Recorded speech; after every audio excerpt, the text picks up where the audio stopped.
नमस्कार. महाराष्ट्रातील माझ्या सर्व अभियोग्यताधारक बंधू आणि भगिनींनो, सर्वांना श्री स्वामी समर्थ. पवित्र पोर्टल शिक्षक भरती 2025-26 स्टेट परीक्षा 3 आणि या ठिकाणी आपल्याला असं पाहायला मिळते की शिक्षण विभागाची या ठिकाणी आजची एक महत्त्वाची तातडीची मीटिंग त्या ठिकाणी आयोजित केल्याचं पाहायला मिळतं आहे. आपण जर पाहिलं तर या मीटिंगसाठी आपण आयुक्त शिक्षण महाराष्ट्र राज्य पुणे, संचालक महाराष्ट्र प्राथमिक शिक्षण परिषद चर्नी रोड मुंबई, संचालक राज्य शैक्षणिक संशोधन व प्रशिक्षण परिषद महाराष्ट्र पुणे, संचालक बालभारती पुणे, अध्यक्ष महाराष्ट्र राज्य परीक्षा परिषद पुणे, त्याच पद्धतीने शिक्षण संचालक महाराष्ट्र राज्य पुणे, या संपूर्ण शैक्षणिक विभागाशी रिलेटेड असणाऱ्या सर्वच्या सर्व अधिकाऱ्यांना त्या ठिकाणी बोलवण्यात आलेलं आहे. आणि आज पाहिलं तर ही मीटिंग या ठिकाणी आयोजित करण्यामागचा उद्देश खरं तर वेगवेगळ्या पद्धतीच्या गोष्टींवर चर्चा करणं हाच आहे.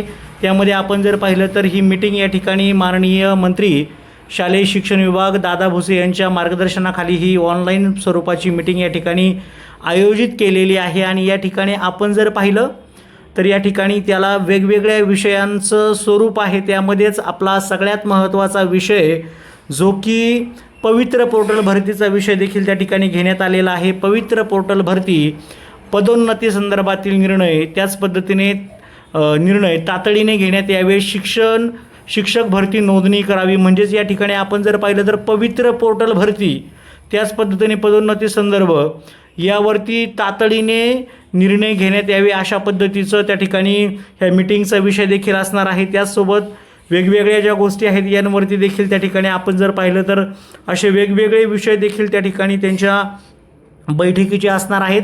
त्यापैकीच ज्या गोष्टीची सर्वजण वाट पाहत आहेत ती शिक्षक भरती देखील या मीटिंगचा एक महत्त्वाचा अविभाज्य भाग असणार आहे. तर नक्कीच यावरती चांगले निर्णय यावेत आणि या भरतीला चांगल्या पद्धतीने वेग मिळावा अशी संपूर्ण महाराष्ट्रातील अभियोग्यताधारकांची इच्छा आहे. आज आपण पाहिलं की जागा अपलोड होण्यास सुरुवात देखील झालेली आहे. पुणे विभागाच्या विविध जिल्ह्यांच्या जागा अपलोड होण्याची प्रक्रिया सुरू आहे. त्यामध्ये पुणे जिल्हा आघाडीवरती असल्याचं आपल्याला आत्ताच कळालेलं आहे. ते सुद्धा तुम्हाला त्याचं पत्र मी थोड्याच वेळा शेअर करत आहे. तर जास्तीत जास्त जागा याव्यात आणि चांगल्या पद्धतीने आपल्या अभियोग्यताधारकांना त्यांच्या नोकरीवर जाता यावं, त्यांना त्यांच्या हक्काची नोकरी मिळावी, यासाठी खूप खूप अशा शुभेच्छा. All the best. Thank you so much.